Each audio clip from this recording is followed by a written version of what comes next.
Salam dostlar, bugün isim qaydasının davamını keçirik. İsmin halları. İsmin bilirsiniz ki 6 halı var. Birinci hal adlı haldan başlayır. Adlı hal sözün ilkin forması, yəni ismin ilkin forması. Yəni burada qrammatik şəkilçi yoxdur. Kim nə hara sualına cavab verir. Məsələn, burada qeyd eləmişəm bir cümlə. O şagird savadlıdır. Burada şagird sözü kim nə hara, kim sualına cavab verir. Yəni burada heç bir şəkilçi yoxdur. Adlı halda hesab olunur. Təbii ki, bəzi başqa xüsusiyyətlər də var adlı halın. Məsələn, deyə bilərəm ki, mənim kitabım nazikdir. Baxın, kitabım, mənim kitabım, mənim yelkal, kitabım mənsubiyyət. Mənsubiyyət şəkilçisini görsəniz, mənim bu adlı haldadır. Adlı haldadır. Yəni mənsubiyyət şəkilçisi də adlı hala daxil edilir. Amma adlı halın öz başqa şəkilçisi yoxdur. Yəni bu şəkilçi mənsubiyyətindir də, adlı halın şəkilçisi deyil ki. Bundan əlavə adlı hal qoşmalarla işlənə bilir. Bunu da qoşma dərsində keçəcək. Məsələn, kitab üçün. Nə üçün? Kitab üçün. Burada kitab adlı haldadır. Üçün qoşmadır. Belə işlənə bilər. Onu da zamanla keçəcək. Gəlin, indi yəlik halı keçək. Yəlik hal. Məsələn, elə yuxarıdakı şagird sözünü yəlik halda yazaq. Yəlik halın şəkilçisi ın şəkilçisidir. Yəni, kimin, nəyin, haranın sualına cavab verir. Deməli, məsələn, deyirəm ki, şagirdin. Şagirdin, məsələn, in burada qrammatik şey. Ümumiyyətcə, hal şəkilçiləri hamısı qrammatikdir. Leksik şəkilçi deyil. Leksik şəkilçilər keçən videomuzda geçmişdik. Məsələn, şagirdin dəftəri deyək. Dəftəri. Burada in şəkilçisi, baxın, in, ındırcır. Bu, yəlik hal şəkilçisidir. Bu, dəftəridəki i-də mənsubiyyəti də bilirsiniz. Yəni, yəlik haldan sonra gələn sözdəki şəkilçi mənsubiyyət olur həmişə. Sonra, bir də ki, not kimi qeyd eləyək. Məsələn, yəlik hal təkcə isimlərə artırılmır, həm də əvəzliklərə də artırıla bilər. Məsələn, mənim, bir də bizim. İkisini yazacağım. Nəyə görə ikisini yazacağım? Çünki o biriləri bilirsiniz də, mənim, sizin, onun, ın, in şəkilçi. Bir də mənimlə bizim də imdir. Biz dedik ki, ınlı da, yəlik halda. Bir də burada mıdır. Çünki bizim, mənim deyə bilmərik. Bizim, mənim. Ona görə mı olur. Yəni, deyil cəhətdən. Bunları da bir istisna kimi yadınızda saxlayın. Sonra, yəlik hal özü iki yerə bölünür. Yazırıq. Yəlik hal iki yerə bölünür. Yəlik hal iki yerə bölünür. Siz yazın ardına bölünür. İndi yazırıq birincisi. Müəyyən yəlik hal.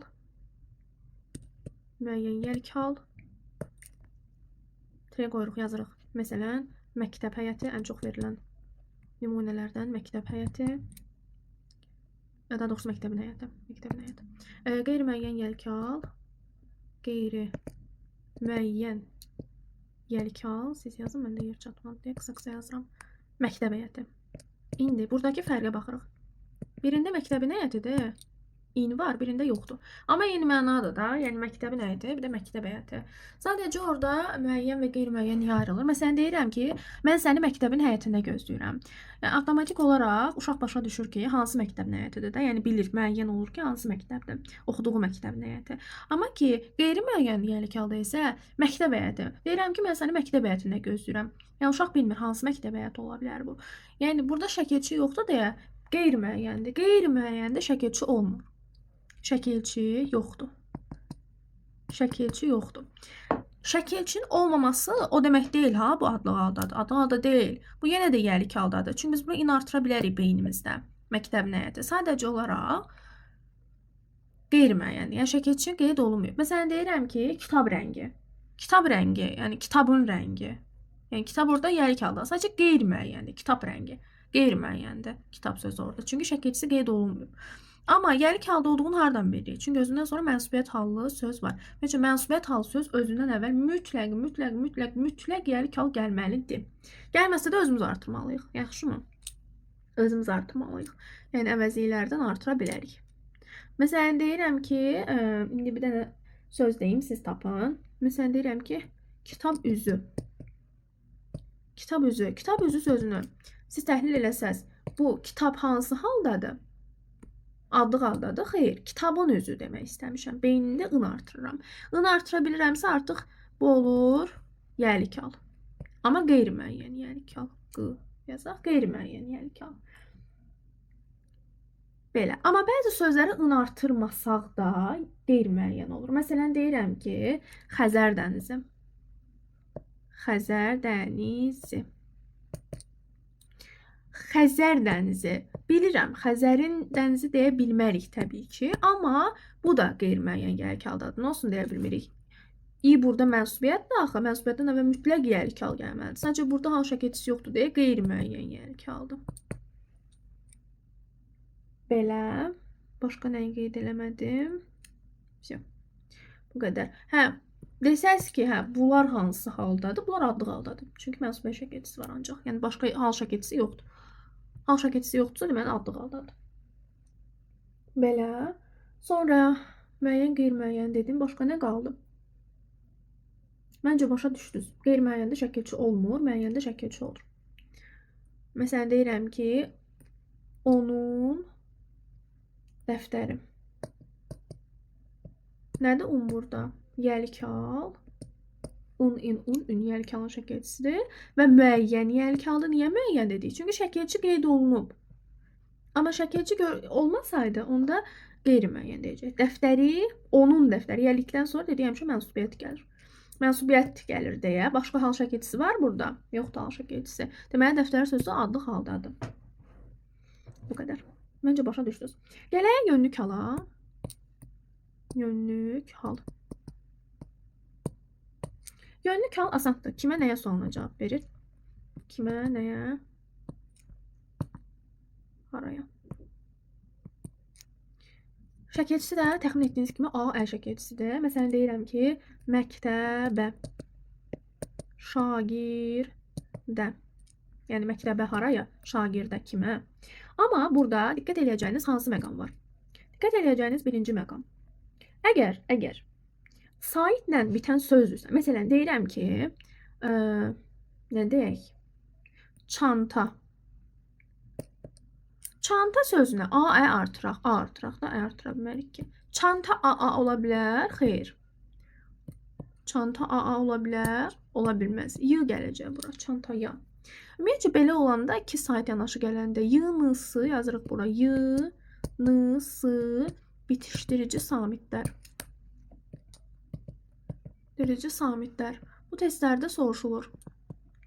Y-sı bitişdirici samitlər nə vaxt lazım olur? İki sait yanaşı gələndə biz ortaya bitişdirici samit əlavə edirik. Belə. İkinci məqam nədən ibarətdir? İkinci məqam ondan ibarətdir ki, tələffüzdədir.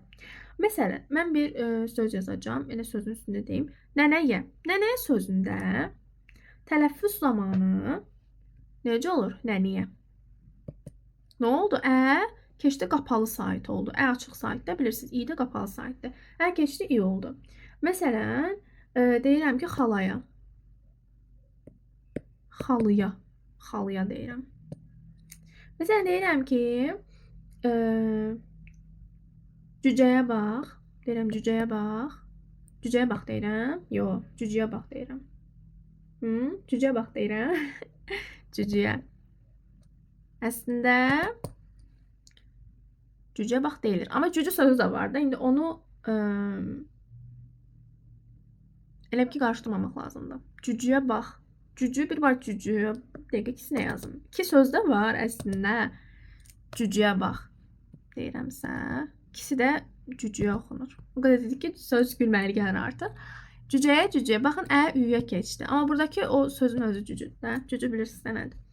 Sonra, məsələn, körpəyə. Deyirəm ki, körpəyə tərəf get, məsələn. Körpəyə tərəf. Necə deyirik? Körpüyə tərəf. Körpüyə sözü var ha. O körpüyə sözü ayrıdır. Amma körpəyə sözü də körpüyə oxunur. Səliqəsi yazıram. Körpüyə. Bu da körpüyə oxunur. Bu da körpüyə oxunur. Baxın, körpü. Körpü bilirsiniz də nədir? Yolların arasında belə körpü. Bu da körpüyə oxunur, o da körpüyə oxunur. Deməli, eyni oxunuşları var bunların, baxın. Amma yazılışlarda iki cür yazılış var. Belə.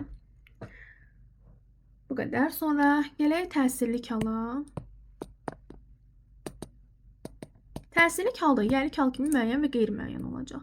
Təsirlik hal kimi nəyi, haranı suallarına cavab verir? Haranı? Yəni n, ı şəkilçiləri var. Məsələn, deyirəm ki, kitabı mənə ver. Kitabı mənə ver. İndi bunu təhlil eləyək. I nədir? Təsirlik hal. Ə nədir? A-əy. Bayaq dedik, yönlük hal şəkilçisi. Verdəki feildir. Mən bu arada əvəzlik daha isim deyil, son çaşmında. Sizə deyər isimə qoşulan yönlük hal seçin. Bunu götürməyəcəksiniz. Mən əvəzlikdə onu götürə bilməzsiniz. Yəni hallar təkcə isimlərə qoşulmur. Düzdür, hallar isimə aiddir, ismin xüsusiyyətidir. Amma təkcə isimə qoşulmur. Əvəziyə də qoşula bilər. Çünki əvəzlik bəzən ismi əvəz edir ona görə. Təsirlik hala kitabı mənə ver. Məsələn, ordunu yığ. Şah əmr edir ki, ordunu yığ. Nəyi yığ? Baxın, kimi nəyi sualına cavab verir. N, I, N. Bunlar təsirlik hal şəkilçisidir. Ya da məsələn, qələmi götür. İ. Kitabı mənə ver, ordunu yığ, qələmi götür. Görürsünüz şəkilçiləri. İndi gələk bunların müəyyən, qeyri-müəyyən formasına. 1. Müəyyən təsirlik hal. 2. Qeyri-müəyyən təsirlik hal. Qeyri-müəyyən təsirlik hal. Bunların fərqi nədir? Yenə nümunə üzərindən deyəcəm. Deyirəm ki, dəftəri al. Bir də deyirəm ki, dəftər al. Baxın, yenə müəyyən. Yəni deyirəm ki, dəftəri al. Avtomatik fikirləşsən ki, hansı dəftəri deyə bilərəm? Məsələn, keçən dəfə gördüyümüz dəftəri. Deyirəm ki, dəftəri al gələndə. Yəni dəftər al desəm, artıq qeyri-müəyyən olur. Hansı dəftəri nəzərdə tutduğum bilinmir. Amma dəftəri al desəm, avtomatik başa düşürük ki, nə vaxtsa dəftər söhbəti gedib, hansısa dəftərdən danışmışıq və mən o dəftəri demək istəyirəm. Yəni müəyyəndir, bilinir hansı dəftər. Amma qeyri-müəyyən də bilinmir. Deyirəm ki, dəftər al, bilinmir. Amma burada məqam nədir? Məqam şəkilçidən asılıdır. Müəyyən təsirlik halda şəkilçi var. Hansı şəkilçi təsirlik halın şəkilçisi? Bayaq qeyd elədim də, N, bir də I. Amma burada şəkilçi yoxdur. Şəkilçi olmasa da beynimizdən artıra bilərik də. Dəftər al sözünə dəftər hansı haldadır? Adıq haldadır. Deyil, adıq halda deyil. Dəftəri al. Beynimizdə i-ni artırırıq. Bunu beynimizdə artırırıq. Dəftəri al. Artıra biliriksə artıq təsirlik haldadır və qeyri-müəyyəndir. Çünki yazmamışıq da, yəni biz bu şəkilçini buradan götürmüşük deyə qeyri-müəyyəndir. Şəkilçi olmayanda qeyri-müəyyən olur. Amma biz onu beynimizdə qoya bilirik deyə bu təsirlik haldadır. Adıq halda deyil. Məsələn, deyirəm ki, Bakını gəzdik. Məsələn, Bakını gəzdik. Baxın, N şəkilçisi nədir? Təsirlik haldır. Müəyyəndir, qeyri-müəyyən. Müəyyəndir də, yəni müəyyən. Orada qeyd eləmişəm mən şəkilçini, yazırıq. Şəkilçi var. Mötərizə yazırıq, müəyyən. Şəkilçi varsa müəyyəndir.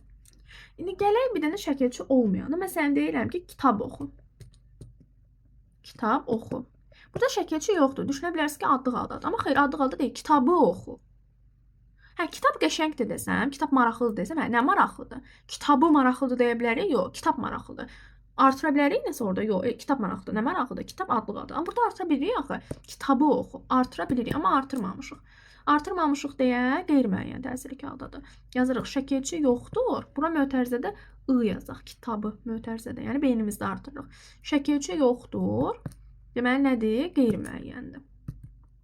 Bunlara diqqət eləyək. Sonra gələk nəyə? Çox oldu elədik. Başqa məncə qalmadı. Hər şey dedim. Yerlik hala gələk. Yerlik hal. Hə, bu arada bunu qeyd edeyim ki, təsirlik hal xəbər ola bilmir. Yazırıq bura qeyd. Təsirlik hal xəbər ola bilmir. Ola bilmir. Xəbər nədir? Bunu sintaksis bölməsinə keçəcəyik. Mübtəda xəbər. Xəbər cümlənin həmişə yox, əksərən axırda gəlir. Çünki bəzən inversi ola bilər, ona görə həmişə demədim. Məsələn, deyirəm ki, o getdi. Getdi burada xəbərdir. Kim getdi? O. O mübtədadır, getdi xəbərdir. Yəni, biz təsirlik halı heç vaxt cümlənin sonuna qoya bilmərik.